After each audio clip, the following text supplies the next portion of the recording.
Můžem.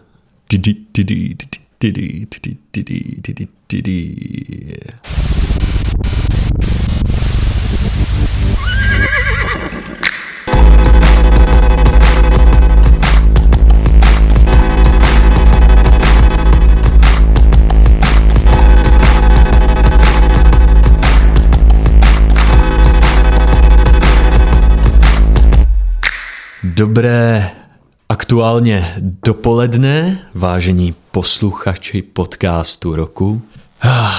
Za oknem prší, v divadle se nehraje, všeho všudy jsem na chodbě potkal pár zaměstnanců, protože se stala nemilá věc a to, že se zrušilo dnešní představení Prašina 1 a vysíláme teda 14. března. Je pátek a se mnou tu sedí další host, který v práci je. Ale než ho představím, tak pojďme na aktuality.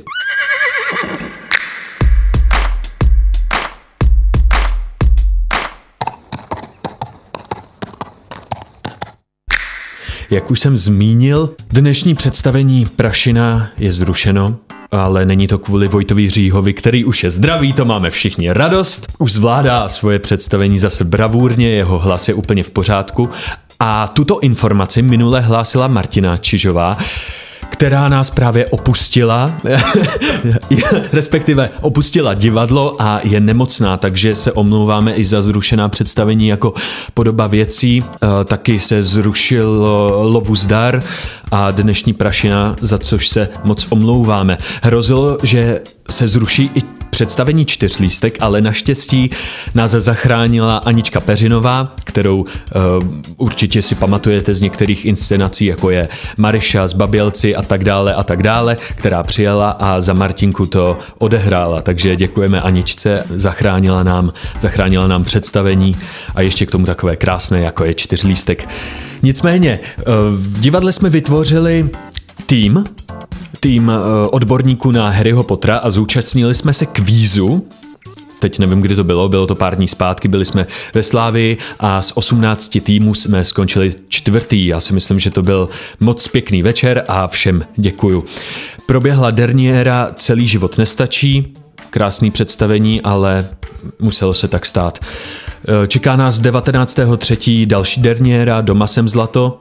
Jestli jste ještě někdo neviděl, tak určitě stihněte. Taky super představení v režii Honzy Holce a neopakovatelný zážitek. Tohle jsem taky zmínil, teďka koukám do telefonu, kde to mám napsaný. Ano, proběhla oslava naší inspicientky Ivči Hronešový, kterou určitě znáte, protože tady byla v podcastu. Bylo to krásný a na této oslavě byla i naše tajná hostka, která je teďka tady. Probíhá zkoušení Kafky, to už jsme zmínili, myslím si, že to bude krásný večerní představení a probíhá zkoušení Prašiny 2, Černý Merkurit,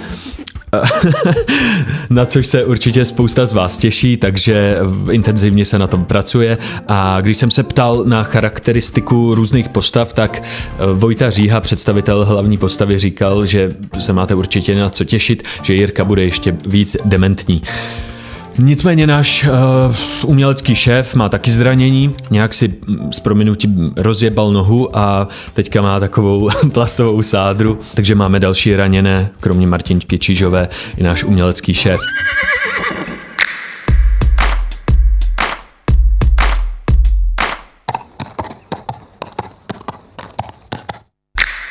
A teď už k našemu hostovi? Hostoj, což je Magda Eba Pavlíčková. Ahoj. Ahoj. My tady vždycky děláme takový ohňostroje. Máš ráda ohňostroje? Miluju ohňostroje. Opravdu miluju, ne?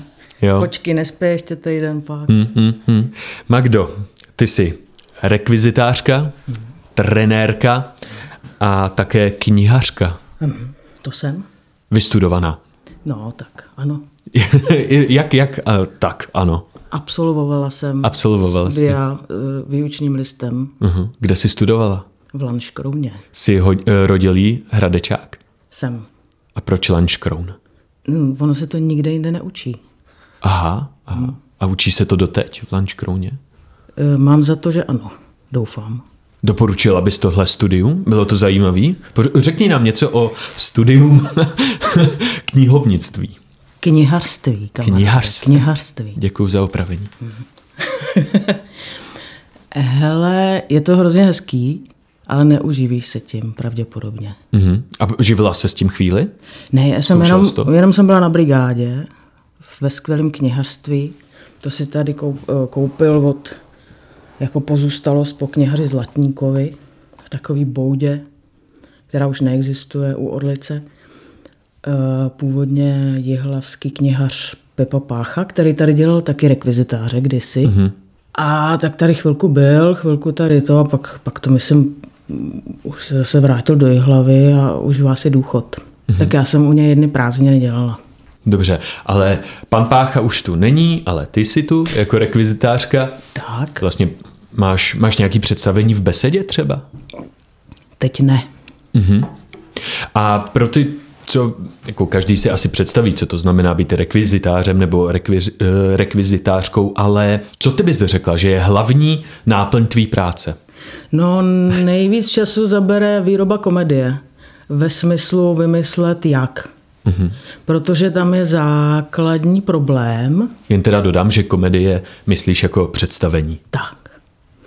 Ne, že komedie je těžší než tragédie.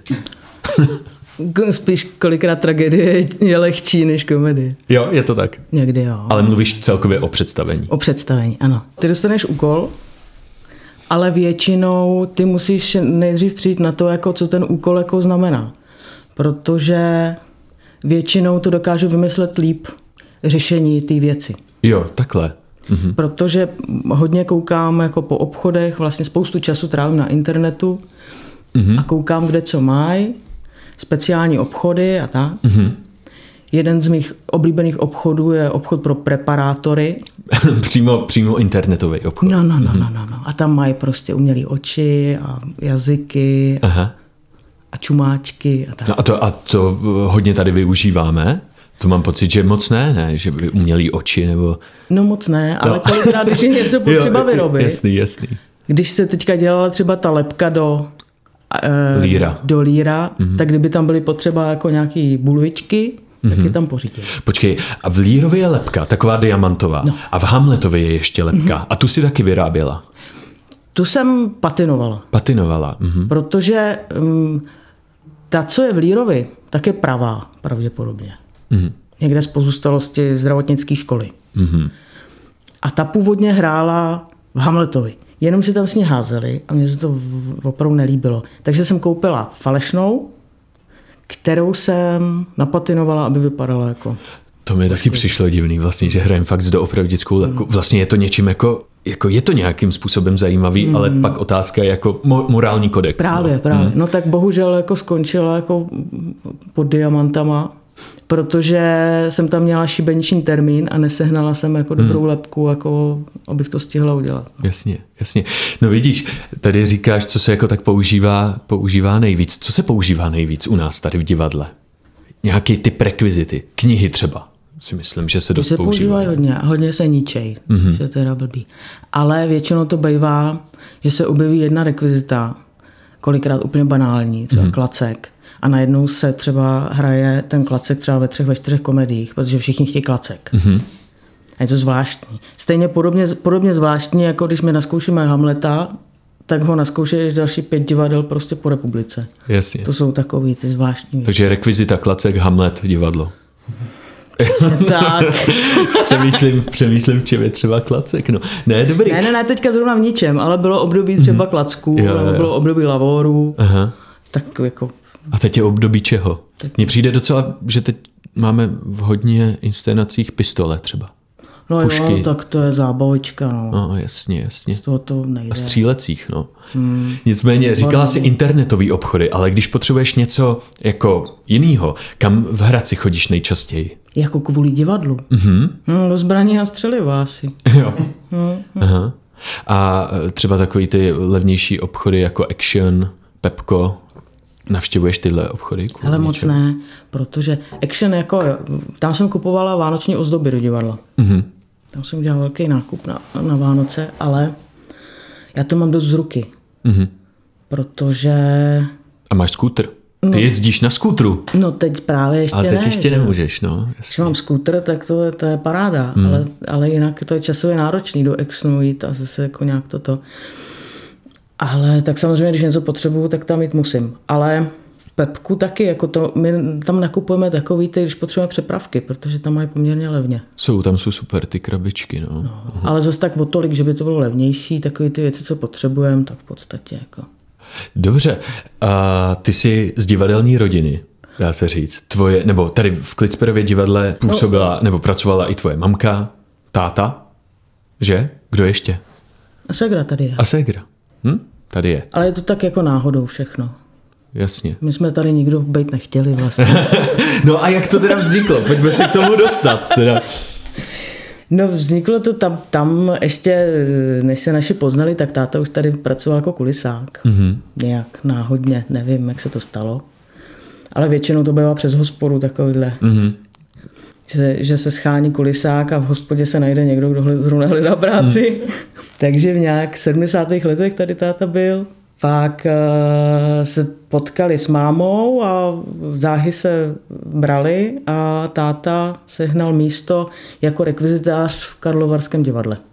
Takže se přestěhovali do Karlových Varů a potom vlastně přes Kostelec nad Orlicí se vrátili zpátky do Hradce, kde táta zase začal dělat kulisáka.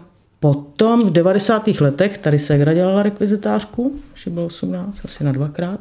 Takže já, když mě bylo asi 8, tak jsem chodila na takový ty legendární představení. Jako milovala jsem Divotolný hrnec. A koukala si ze zákulisí, nebo si seděla na sedačce? To bylo skvělé, protože se dalo skvěle koukat od rekvizit z první lože. Tam byla zaměstnanecká lože, která byla ale průchozí od rekvizitárny.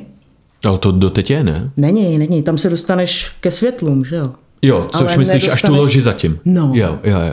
Takže tam, a kolikrát mě ségra uložila i během zkoušky, co mě chtěla zbavit. A si pamatuju, že se zkoušela nějaká hra o štěstí nebo co. A to štěstí snad bylo jako v nějaký jako psí boudě na jevišti. A hrál tam pan Dušek. A ségra mě uložila před začátkem zkoušky do té boudy. Takže že nesmím vylízt. A tak samozřejmě si mě všichni všímali, jako, že tam mají jako nějaký dítě v boudě. Že? No a tak jsem tady jako občas bývala. Dobře. No a potom jsem hledala práci, když mě bylo 21. A náhodně jsem potkala kamaráda, co tady zrovna dělal kulisáka. V hospodě? V hospodě. že se hledá rekvizitářka a od té doby jsem tady. Asi 2 roky za mnou přišla ségra nějak, máma taky, pak táta do malírny, no a pak postupně se to zase opouštělo, naši šli do důchodu a jsme tady zase zůstali se ségrou, která tady dělá čarovnici. Tak, ale ségra je v dílnách, ty jsi spíš s náma na jevišti, potkáváte se hodně při té práci? Ne. Vůbec? Ne. A mluvíte o tom někdy?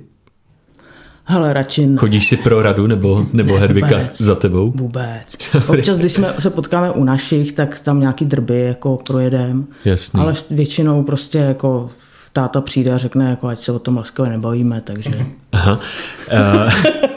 Hele, takže knihařka, rekvizitářka, ale, což si myslím, že tě baví nejvíc, ty seš trenérka, koučka, fitness.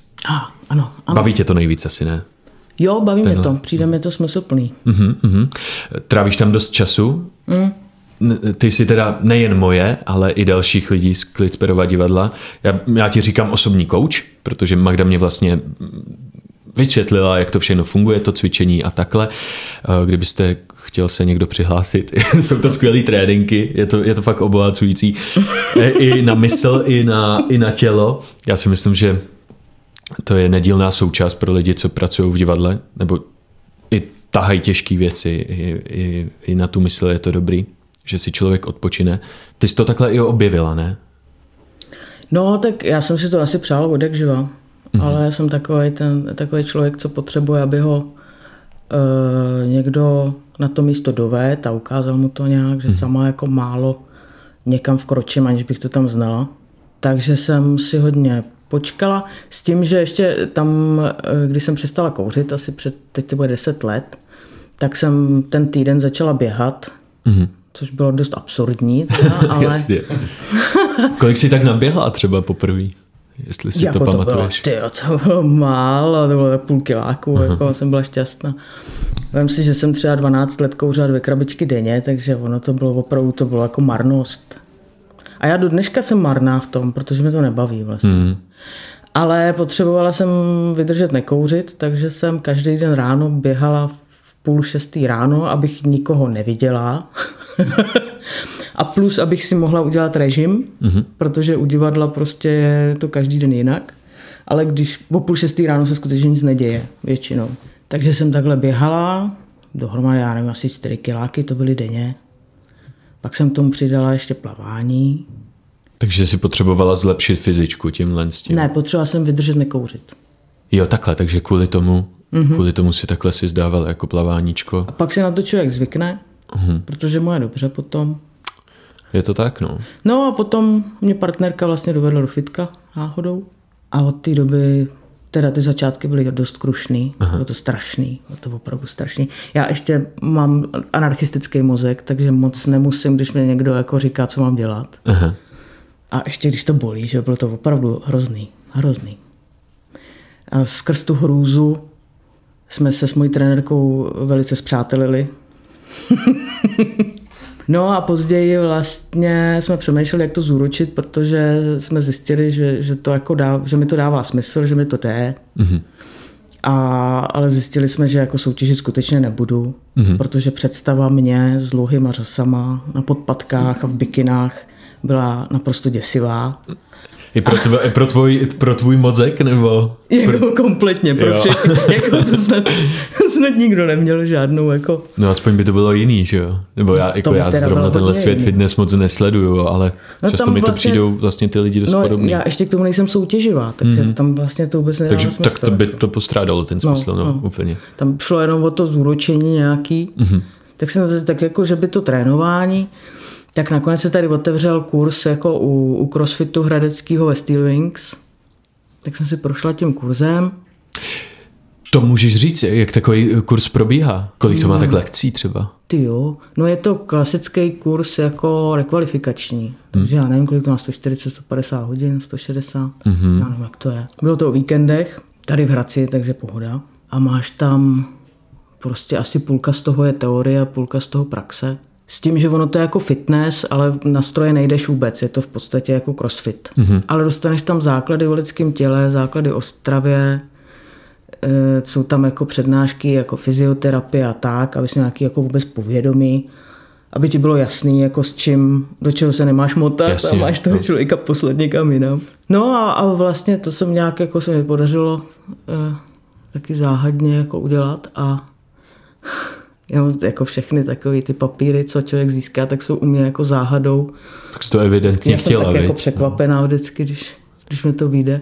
I když vnitřně nepočítám s tím, že to nevyjde. Tak to bývá.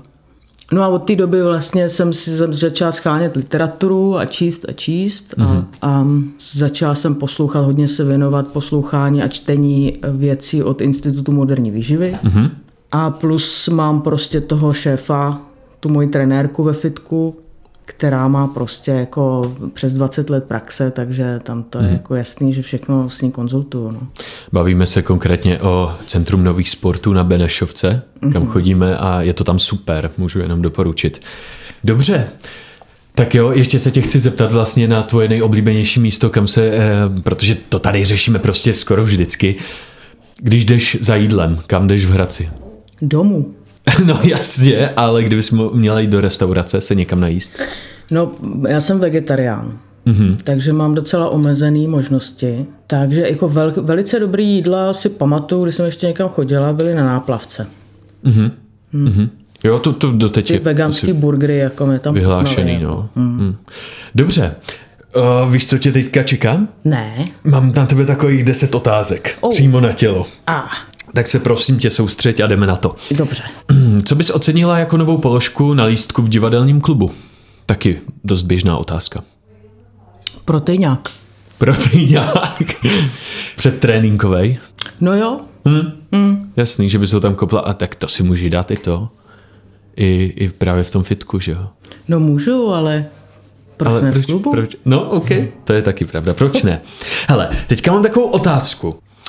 Mám tady 3 místa.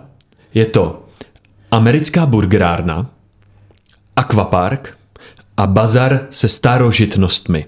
A teď k tomu přiřaď 3 jména, kdo si myslí, že by nejlíp vedl tenhle podnik. Lída Seidlová, Martin Sedláček, Karel Pešek. Máš americkou burgerárnu, akvapark a bazar.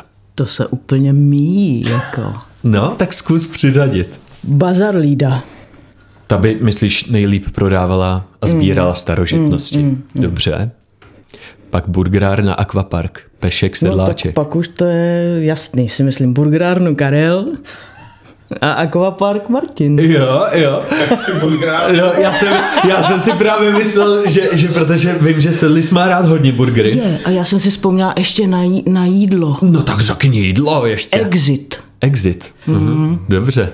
Ale teda burgerárna, tyjo, Karel a akvapark Sedlis. Dobře. Karel by nemohl mít akvapark, no. No právě. Jo. A proč by Karel nemohl mít akvapark? Protože má rád burgery spíš než... Jo. No právě. Okay. A Martin by vymyslel spoustu úžasných věcí v akvaparku. To je taky pravda. Já si myslím, že bys ty, hlavně takový ten program bys dělal, si myslím, dobrý. Vlnobytí, dobrý. Dobrý, no. Takže vlastně nejlepší, když tyhle 3 lidi se spojí dohromady a začnou spolu podnikat. Když si vlastně vezmu ty městský lázně, já nevím, jestli jste tam teďka někdo byl. Já tam radši nechodím. Jo, ale od dětství já vím, že tam byl ten bar na vodě, nebo u vody, nebo jak se to jmenuje, je tam doteď. Ale ten sortiment je takový. No tam se, hlavně v našem akvaparku, původně to byl bazén jenom, ne akvapark. V tom starém bazénu se natáčel film Muži nestárnou. A už tehdy tam bylo vlnobytí. Jo, já jsem to jsem neviděl. Neznáš to. Asi evidentně starší film. Ano, starší než ty.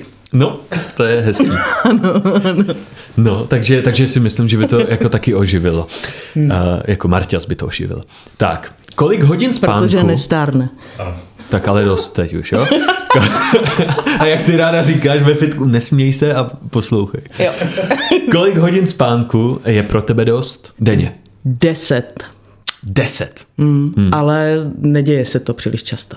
Právě a bez budíku. Člověk chce mít vždycky víc, než má, no. Takže kdyby si směla zvolit jakékoliv jiné divadlo v České republice, jaké by to bylo? Kam by si šla pracovat? A neříkej prosím tě nikam, jo? To takový odpovědi nás nezajímají. Jo, fakt? Dobrý. Divadlo Spejbla a Hurvínka.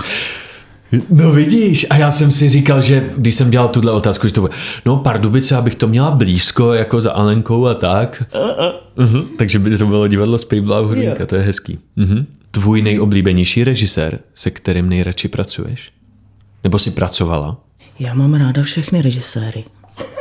Ale kterýho nejradši? Kdo je takovej třeba, jako s kým se ti dobře pracuje, že třeba všechno je, jak říkáš, jako je těžký občas, že ty rekvizity se řeknou pozdě, nebo tohle, kdo je v tom takovej zodpovědný, co ti vyhovuje k tvý práci, k tvý pozici v divadle? Výborně se mi pracuje s paní režisérkou Terezou Karpianus. Je to rozumná žena. S tou jsem nepracoval, takže zdravíme Terezu Karpianus. Tady otázka od kolegy Vojty. Kolik si myslíš, že Říha zvedá na bench? Říha. A na kolik opakování? Říkal na 2krát. On mi řekl přímo váhu a na 2krát. 80. Řekl, že 15. Kecá. Ne, Vojta má sílu. Má právě, šlachovitej, má velkou sílu. A Vojta, že lezl na laně a jednou mi to dokázal. Na přítazích. Magdi, nebo Ebíku, jsi tým Vémola nebo Attila? Hele, to je otázka. Oni jsou oba takový divný a přitom zábavný každý jiným způsobem. Takže jako jsem Čech, takže jako bych měl být tým Vémola samozřejmě. Tak, s kým by si spořídila na půl fitko, kdybys mohla? Tady z divadla. Tady z divadla. Martin, jdem do toho? Dobře. Okay. Tak a poslední otázka. S kým z Klitsperova divadla na jevišti hlavní scény by si nejradši dala férový zápas v boxu? Jako v amatérském nebo v profi? Hele, v amatérském, ale jakoby muselo by to být zábavný, aby se naplnilo i hlediště divadla. Prostě najdi si férovýho soupeře k sobě. S tebou. Se mnou? No. A tak to bych musel ještě potrénovat. To bych taky mohl za chvíli jako ležet. Je tady někdo, kdo víc trénuje než ty box. Iva. Ivča. No tak s Ivou by to bylo taky dobrý. Ale Iva by nešla do toho nikdy. To vím, no. Už jsem se jí ptal na sparring. Ale ne, tak Ivča dělá kickbox. Thai box. A tak to by taky bylo zajímavé. Jo, že? tak ono to je to samé, akorát v Thai boxu tam ještě kopeš. No. Jinak to je box. A to by taky bylo zajímavé, to v divadle boxy dát. Dobrý, takže ještě vysvětlím, tvoje celé jméno je Magdalena Eba Pavlíčková. Ano. To je švédský jméno. Je to ve švédském kalendáři, ano. Aha. Byla to první dáma královny Kristýny švédský. Byla Eba, nejslavnější. A ty jsi měla nedávno svátek? Měla. Takže přeju ještě jednou všechno nejlepší. Děkuji. Díky, že jsi přišla. A teď tedy klasický vtip nakonec. Ebíku, víš, jak se říká panu doktorovi, který léčí pandy? Pan doktor.